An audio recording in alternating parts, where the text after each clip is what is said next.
धर्मवीर झाल्यानंतर किती लोक आले असतील, मी नावं नाही घेऊ शकत. म्हणजे राजकारणातली, की आमच्या याची अमुक अमुक बायोपिक, आमची ती तमुक तमुक, तूच केली पाहिजे. त्या दिघे साहेबांचं जसं झालं ना तसा मी नाही केली रे, नाही केली. आता जर कधी बायोपिक करावीशीच वाटली तर अजितदादाच. कारण त्या माणसाला मी जवळून ओळखत होतो. माझा संपर्क आला होता आणि आयुष्य पण तसं झालं, घडलं होतं त्या माणसाचं. सकाळी 6:30ला मंत्रालयात हजर राहणारा मंत्री होता रे. मंत्रालयाच्या पायऱ्या पण मिस करत असतील त्यांना. खरंय. अजितदादांना मी सिरियसली म्हणतो.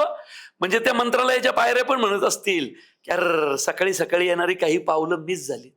कुठे तो माणूस असं वाटत असेल. तर सकाळी 6:30ला मंत्रालयात हजर राहणारा एक मंत्री आपल्याकडं होता, जो आपण गमावला. आणि अशा पद्धतीने तर तोच विषय आहे. म्हणजे कधी करणार नव्हतो, कारण दिघे साहेबांवर केल्यानंतर मी काय कुणावर करणार होतो. पण हे एक आयुष्य आहे. त्यामुळं एवढ्या ऑफर येऊन मी नाहीच म्हणत होतो लोकांना सिनेमाला.